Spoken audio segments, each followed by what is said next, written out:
صحیح مسلم کے حوالے سے مشکات المصابیح کی 5700 نمبر کی یہ حدیث ہے، اور اس حدیث کے اندر میں اللہ کے نبی صلی اللہ علیہ وسلم نے ایک مسلمان کا دوسرے مسلمان سے کیا اہمیت ہے، دوسرے مسلمان سے محبت کی کیا اہمیت ہے اور کیا فضیلت ہے وہ بتلایا گیا ہے۔ دنیا کے اندر میں بہت سارے رشتے ہوتے ہیں، ماں کا بیٹے کا رشتہ، باپ بیٹے کا رشتہ، بھائی بہن کا رشتہ، اور بھی بہت سارے رشتے ہوتے ہیں، لیکن ان رشتوں کی بنیاد تھوڑی سی ہوتی ہے، یا سمجھ لیجئے کہ اس کی ایک متعینہ مدت تک وہ رشتے رہتے ہیں، لیکن جیسے ہی انسان مر جاتا ہے، ختم ہو جاتا ہے، رشتے بھی ختم ہو جاتے ہیں۔ لیکن کچھ رشتے ایسے ہیں جو دنیا میں بھی باقی رہتی ہے اور آخرت میں بھی باقی رہتی ہے، اور وہ رشتہ ہے ایک مسلمان کا دوسرے مسلمان سے بھائی چارگی کا رشتہ۔ اللہ سبحانہ و تعالیٰ نے قرآن مجید میں اسی وجہ سے ارشاد فرمایا انما المؤمنون اخوہ، کہ مومن آپس میں بھائی بھائی ہیں۔ تو یہ رشتہ دنیا میں بھی برقرار رہتا ہے اور آخرت میں بھی یہ رشتہ برقرار رہتا ہے۔ اسی سلسلے کی یہ حدیث ہے کہ جس میں اللہ کے رسول صلی اللہ علیہ وسلم نے ارشاد فرمایا کہ ایک آدمی اپنے بھائی سے، یعنی اپنے دینی بھائی سے ملاقات کرنے کے لیے اس کے شہر میں جا رہا تھا۔ اب اس کے ساتھ میں کیا واقعہ ہوتا ہے وہ حدیث کے اندر میں موجود ہے۔ دیکھیے، حضرت ابو ہریرہ رضی اللہ تعالیٰ عنہ سے روایت ہے کہ نبی کریم صلی اللہ علیہ وسلم سے وہ روایت کرتے ہیں کہ ایک آدمی کسی دوسری بستی میں اپنے کسی مسلمان بھائی کی زیارت کے لیے گیا، یعنی اس سے ملاقات کرنے کے لیے گیا، تو اللہ نے اس کے راستے میں ایک فرشتہ بٹھا دیا جو اس کے انتظار میں تھا۔ جب وہ اس فرشتے کے پاس سے گزرا تو اس نے کہا کہ کہاں جا رہے ہو، کہاں جا رہے ہو؟ تو اس آدمی نے کہا کہ میں اس بستی میں اپنے ایک مسلمان بھائی سے ملنے کے لیے جا رہا ہوں۔ اس پر وہ فرشتہ پوچھتا ہے کیا تم پر اس کا کوئی احسان ہے؟ کہیں ایسا تو نہیں کہ تمہارا اس سے کوئی لین دین ہو، قرض والا معاملہ ہو؟ بھلے تمہارا بھائی دینی بھائی ہے، تم نے اس کو قرضہ دیا ہے تو قرض کا مطالبہ کرنے کے لیے جا رہے ہو، یا ہو سکتا ہے کہ اس نے تم پر کوئی بہت بڑا احسان کیا ہو تو اس کے احسان کا بدلہ چکانے کے لیے کہ چلو اس نے میرے پر احسان کیا ہے، بہت کافی دن ہو گئے، نہیں جائیں گے تو دیکھو کیا کہے گا، اس نے میں نے اس پر احسان کیا، مجھ سے کبھی اس نے پوچھا تک نہیں، تو اسی مروت میں تم جا رہے ہو؟ یا ایسے ہی کہ بھائی چلو ملاقات کر لیں گے، ملاقات کے ساتھ ساتھ کچھ تجارت کی بات بھی کر لیں گے، بزنس کی بات بھی کر لیں گے، یہ مقصد ہے تمہارا کہ کیا اور مقصد ہے؟ تو وہ کہتا ہے، آدمی کہتا ہے، فرشتے نے اس سے پوچھا کیا اس کا تم پر کوئی احسان ہے جس کا تم بدلہ چکانے جا رہے ہو؟ اس نے کہا کہ اس کے علاوہ اور کوئی وجہ نہیں کہ میں اس سے اللہ کی خاطر محبت کرتا ہوں، صرف اور صرف اللہ کی رضا کے لیے محبت کرتا ہوں اپنے بھائی سے، اسی وجہ سے میں جا رہا ہوں، ورنہ اس سے میرا دنیاوی کوئی اغراض و مقصد نہیں ہے، کوئی پرپز نہیں ہے، نہ اس نے میرے پر کوئی احسان کیا ہے، نہ اس سے کوئی بزنس کا معاملہ ہے، نہ کوئی اور معاملہ ہے، بس صرف یہ کہ ہمارا دینی بھائی ہے، ملاقات کرنے جا رہے ہیں، اس سے حال احوال خبر لینے جا رہے ہیں۔ تو اللہ کے رسول صلی اللہ علیہ وسلم فرماتے ہیں کہ وہ جو فرشتہ ہے وہ کہتا ہے اس سے کہ میں اللہ کی طرف سے تمہارے پاس پیغام لے کر آیا ہوں کہ جس طرح تم اللہ کی خاطر اس شخص سے محبت کرتے ہو ویسے ہی اللہ تم سے محبت کرتا ہے۔ اس حدیث کے اندر میں بتایا گیا ہمیں کہ اگر آپ اپنے دینی بھائی سے محبت کریں گے تو جتنا آپ اپنے دینی بھائی سے محبت کریں گے اللہ سبحانہ و تعالیٰ بھی آپ سے اتنا ہی محبت کرے گا۔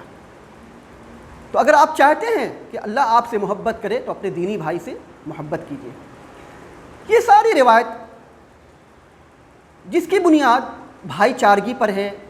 جس کی بنیاد ایک دوسرے سے میل ملاپ پر ہے، اس کے علاوہ اور بھی بہت سارے اللہ کے رسول صلی اللہ علیہ وسلم نے حدیثیں بیان کی ہیں کہ جیسے ایک مسلمان کا دوسرے مسلمان پر کچھ حقوق ہیں، ایک مسلمان دوسرے مسلمان کی مدد کرے، ایک مسلمان دوسرے مسلمان کی تکالیف اور اس کی مصیبت پریشانی کو دور کرے۔ یہ ساری کی ساری جو حدیثیں اللہ کے نبی صلی اللہ علیہ وسلم نے جو بیان کی ہیں، دراصل یہ حدیثیں دلوں کو، مومنوں کے دلوں کو جوڑنے کے لیے، مومنوں کے دلوں کو آپس میں جوڑنے کے لیے ہیں۔ آپ دیکھیں گے کہ اللہ کے نبی صلی اللہ علیہ وسلم نے بھی یہی کیا کہ جب اللہ کے رسول صلی اللہ علیہ وسلم مکہ سے مدینہ ہجرت کر کے پہنچے تو سب سے پہلے اللہ کے رسول صلی اللہ علیہ وسلم نے کیا مہاجرین اور انصار کے درمیان میں الفت اور محبت کا کو قائم کیا، کیونکہ اللہ کے رسول صلی اللہ علیہ وسلم جانتے تھے کہ مہاجرین اور انصار یا مومنوں کے آپس میں بھائی چارگی ہوگی تو ہی اسلام کی بنیاد قائم ہوگی، مومن آپس میں ایک دوسرے سے محبت کریں گے تو ہی اسلام کا سسٹم اور اسلام کا نظام قائم ہوگا۔ اس کے علاوہ اللہ کے رسول صلی اللہ علیہ وسلم جب تک دنیا میں رہے، یہودیوں اور منافقوں کی طرف سے ہر مرتبہ اس بات کی کوشش رہی، ان کی ریشہ دوانیاں اور ان کی سازش ہوتی رہی کہ مسلمانوں کو آپس میں لڑایا جائے۔ آپ سورہ منافقین پڑھیے، اس میں وہ ابی بن سلول اس نے جو منافقوں کا سردار تھا وہ کیا کہتا تھا کہ یہ ذلیل لوگ ہیں جو مکہ سے ہجرت کر کر کے ہمارے پاس میں آئے ہیں اور یہ آتے ہی ہم پر چڑھائی کرنے لگے، ہم ان ذلیل لوگوں کو مکہ مدینہ سے نکال دیں گے۔ اور اس کے علاوہ یہ یہودیوں کی بارہا کوششیں ہوتی رہیں کہ کسی طرح سے مسلمانوں کو آپس میں لڑایا جائے، لیکن جب تک اللہ کے رسول صلی اللہ علیہ وسلم زندہ تھے اور قرآن کریم کی آیات کا نزول ہوتا تھا، منافقوں کی اور یہودیوں کی ایک بھی نہیں چلی۔ اللہ کے رسول صلی اللہ علیہ وسلم کے جانے کے بعد ابو بکر صدیق رضی اللہ تعالیٰ عنہ کا دور آیا، اس دور میں بھی بڑے بڑے فتنے اٹھے، لیکن ابو بکر صدیق رضی اللہ تعالیٰ عنہ ایک باہمت اور دور اندیش آدمی تھے، انہوں نے اپنے ہمت سے اور دور اندیشی سے ان تمام فتنوں کا قلع کما کیا، تمام فتنوں کو ختم کیا۔ اس کے بعد عمر بن خطاب رضی اللہ تعالیٰ عنہ کا دور آیا، حضرت عمر بن خطاب رضی اللہ تعالیٰ عنہ تو ابو بکر صدیق رضی اللہ تعالیٰ عنہ سے زیادہ بہادر تھے، وہ با حوصلہ تھے، وہ تو دو ٹوک فیصلہ کیا کرتے تھے، ڈو اور ڈائی کا فیصلہ کیا کرتے تھے، یہاں تک کہ اتنے سخت تھے کہ اپنے اولاد کو بھی نہیں بخشتے تھے، اپنی اولاد کو بھی نہیں چھوڑتے تھے۔ ان کے زندگی میں ان کے 10 سالہ زندگی تھی، 10 سالہ ان کے دور حکومت تھی ان کی، اور اس دور میں بہت سے فتنے اٹھنے کی کوشش کی، لیکن عمر بن خطاب رضی اللہ تعالیٰ عنہ کہ اس دور میں ان کی ہمت نہیں، ان کی کوشش نہیں ہوئی کہ عمر بن خطاب رضی اللہ تعالیٰ عنہ کے سامنے میں یہ سازش کر سکیں۔ پھر حضرت عثمان غنی رضی اللہ تعالیٰ عنہ کا دور آیا۔ عثمان غنی رضی اللہ تعالیٰ عنہ کا دور تو بہت ہی سنہرا اور بہت ہی شاندار تھا، ان دونوں بزرگوں سے زیادہ شاندار دور تھا۔ ان کے اس دور میں مسلمان پوری دنیا بلکہ آدھی دنیا سے زیادہ مسلمان فتح پا چکے تھے ملکوں کے اندر میں، لیکن عثمان بن عفان رضی اللہ تعالیٰ عنہ کے خط میں مجبوری یہ تھی کہ بڑے نرم دل تھے،